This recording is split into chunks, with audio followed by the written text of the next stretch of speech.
Wilkinson, gentlemen, welcome to Original Penguin Plugged In.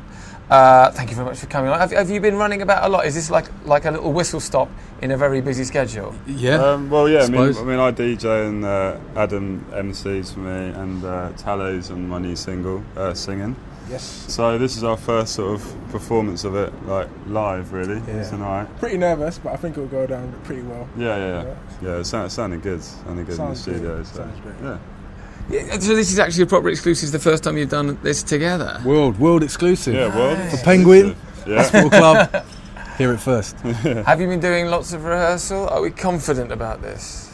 Yeah, I mean, Not willing to give you the fear now or anything like that. Are you sure it's, you're confident? It's a PA thing, so it's down to Talay, really. I mean, Yeah. I'm just like, you know, it's sort of, we've got the backing track, so yeah, it's down to him to... He's so laid back with everything, so I know I'll be like, do you like it? He's like, yeah, man, I like it. So, cool. you know, there's no pressure, you know. So I love the song. I think the people are going to really enjoy it. It's got loads of energy.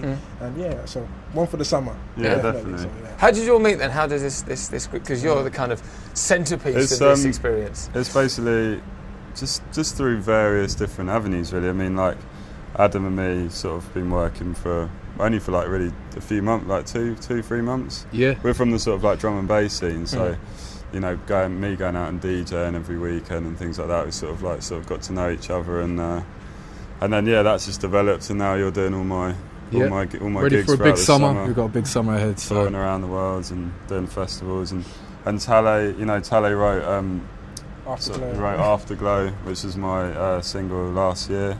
Which did all right, I think it's right, fair to say. And yeah, we just work together quite a lot. Like we write for other people, and we've done 2 more things on my album, which I'm re-releasing. And features on there, yeah, some cool wicked. features coming. So. Right, okay, there's an awful lot of things to cover. Let's just start off with the first. We've been touring around the world. You make that sound like really casual. How's it been going playing around the planet? It's wicked. I mean, like, it's one of these things where you get to try your music in different territories, like different countries, and you know, like, see how it goes down. So it's kind of the perfect chance to, like, you know, when you're making a tune, just to go and see how, like, the lyrics work in different countries, or the bass line works, and you can just get that reaction. I mean, you know, and just try and sort of spread the music as far and wide as possible, really, and sort of gain new fans. And you know, it's tiring, but it's fun. it's always fun. I mean, like, we can't really complain at all. It's like, it's a great life, man. Living a dream, as my friends would say. But you kind of take it for granted sometimes, and I think. But yeah, we got a good live show. We've got good energy on stage. Some great tracks, great new exclusive tracks that we'll be dropping this summer. Yeah. We're doing some great stages. Working with some great brands, some great companies, and seeing some great fans all across the world. So there's no complaints. No, we won't grumble. Man. You're not exactly working down a Victorian tin mine, are you? Yeah, exactly. It could be. But that'd be cool. That'd be cool. If you do that, that's fine. Obviously, Afterglow, massive song. I mean, you must have been so pleased when that connected with people. Like, Becky Hill, amazing singer, and so we did a song.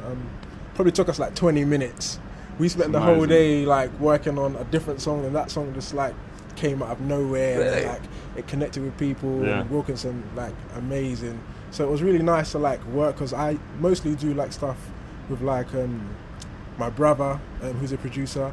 Working with Wilkinson, I was like, wow, like I'm a fan. And so now we've got the new one that's coming, so I'm really excited about that. It just works as well. You know what I mean? And it's about like when you know, because we work with a lot of different people as well, and it's sort of like, but when you connect with someone and you've got the same, like, you like the same, like, lyrics, melodies, and style, it's just like you just end up just keep writing stuff, and that's why it works on the new album, and like, you know, that's why you're featuring on so many things, because it just works, you know.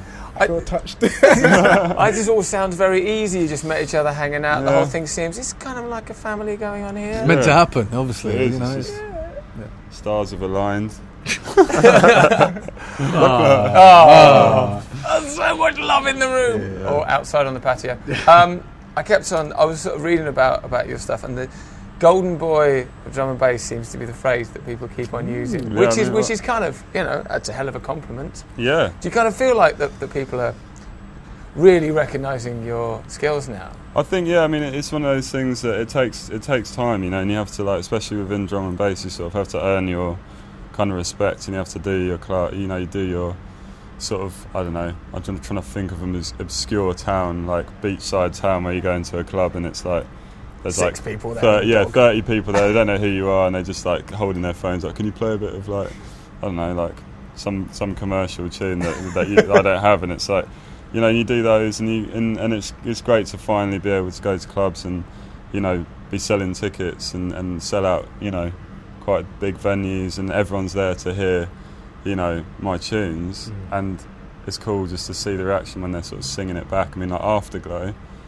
is It's like an anthem. worldwide though, you know, yeah. and people like, I could go and have a conversation with someone, say in Romania, and you know we can't really understand each other, but when I'm playing the tune, they're singing it back perfectly. Do you know what I mean? Like lyrically perfectly, and it's just like, it's just great to sort of realise that your music is like getting around the world and people are connecting with it, you know. And I just made it. We just did it in like a couple of studios in London. You know what I mean? And now all of a sudden everyone knows about it. Yeah, it's crazy, you know. Yeah, it's really good. With the record, was it important for you to really try and do something original? Because there are cliches with drum and bass, and people think about certain genres in certain sort of pockets and certain boxes. Was it important for you to sort of try and surprise people a little bit, do something genuinely original? Yeah, I mean, I think like, you know, it's a scene that's like, you know, it's got commercial aspects to it. You know, there's a lot of success on the radio at the moment with drum and bass. That, you know, it's a genre of music that's always kind of been doing really well. You know, it's never really blown up massively, but it's never really sort of disappeared. You know, it's always been there. So it's a nice ground to sort of platform to be on. And you know, with my album, I just love working with vocalists. You know, I've always been into, you know, like writing songs and just like getting inspired by other songs, and you know, just so with my album, I just wanted to kind of like show people what I'm about. You know, it's my first album, we're repacking it, and I just really want people to sort of know my sound, you know what I mean, because I'm going to stick to it, and just, yeah, hopefully that fan base will follow, you know. Yeah. And then taking that sound and taking it out onto stages. Taking it live, yeah. I mean, is there a kind of an evolution when you start putting it in an environment in front of people with like a more, you know, rather than just DJ, but also taking it into like almost a band environment? Yeah, I think you definitely take a step up as soon as you're going more live, and some of the stages and festivals we'll be playing this year, and then obviously hopefully next year as well. You're doing bigger festivals, you're kind of higher up on the bill, so there is that expectation to bring more, whether it's more of a show, whether it's more energy, whether there's more to look at, and also making the sound bigger, and if that's adding vocalists coming on, if that's then adding some live kind of element, whether it's you know, Mark playing some stuff live. But yeah, as long as we're bringing that element and we're stepping up each time, that's us doing our job. So it's the difference between sort of making the tunes and selling them to performing the music. You know what I mean? And that's something that we've been learning, like, you know, in the last like sort of like 6 months. You know, I mean, I've been DJing for years, but now it's sort of like, you know, you're actually having to perform it. You know, people want to feel like they're not just watching you doing a DJ set. They want to, I don't know, you want to jump off the stage and then, you know what I mean, things like that, and pour water. Are you going to jump off the stage? Maybe. I just might. What's been the kind of most off the hook live moment you've had then? Probably being on tour with Usher. Right. That was crazy.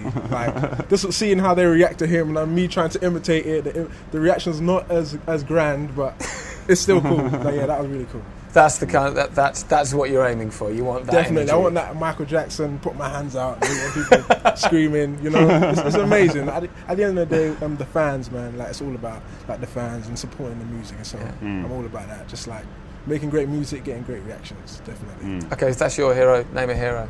My hero. Yeah, at the moment. Who are you watching? Because you know you're doing well. You're doing some fantastic remixes, working with some brilliant people. But there's got to be other people you look at and go, that's where I want to be. That's the kind of show I want to be doing. That's I mean, I love, like, you know, Prodigy. Like, I think they're kind of like just their. I mean, I've seen them live a few times, and just their stage presence. Big old knees up. Yeah, you know what I mean. That's you know, it's crazy watching them. You know, and like just the amount of energy they've got, and their like just power on stage. I think that's just something that I look up to and kind of want to try and get across, because I do high energy dance music as well, and you know, that's like it's a nice thing to look up to. Do you know what I mean? It's quite high up there. But, bringing the kind of theatrics as well, and like an that's overall performance. I'm going to get the little horn. So. I'm working on it. Don't tell my mum. So what's next then? So the album's coming out. Lasers not included, but like 2.0. Yeah, that's right. So extra bits, is right? So yeah, basically, it's like when you do an album, you usually do like a deluxe package as well, and recently I've found that most deluxe packages just have remixes on them and things that have already kind of been heard. And I just thought, you know what, when I finished my album, I continued writing new music, like with Talay and other vocalists as well. So what I just, instead of waiting and just being like putting it out in a couple of years, I just wanted to get it out now and try and get it out in the summer, you know, so it's almost like half a new album in many ways. It is, basically, yeah. It's great for, you know, everyone there. But yeah, like, so 6 new tunes, taking off a couple of tunes, but yeah, it's just going to be kind of like my favourite tunes from the first album and 6 new ones, 5 or 6 new ones. And they're not just 6 new ones, can I add? They are bangers. They're bangers. So it's a whole new album. That literally, like, he's been playing his stuff, and like, I've heard some of the stuff these guys have been working on. It's a whole nother level, whole nother step. So yeah, it's going to be good. Amazing stuff. Awesome. And then after this, after we've seen you play, because I mean, I guess this is an intimate venue for like what's going to be happening over the next few months. Yeah. LA for me. I'm going to be working in LA, doing the songwriting thing out there, as well, and the artist thing. So yeah. Yeah, we've got a couple of shows we've got a couple of shows. We're doing Big Weekend in when's that? In a couple of weeks. Yeah. Radio 1 Big Weekend. So going to bring all the vocalists to that and sort of just properly sort of like translate the music into, you know, the more live sort of. I'll jump off stage there. Yeah. Right. When we watch this later, watch your performance later. He's going to be wearing a kilt though, so be jumping off. Got to make sure gentlemen, thanks very much for coming to Original Penguin Plugged In. I'm really looking forward to seeing the show. Have a good one. Great. Cheers. Thanks, nice one, man.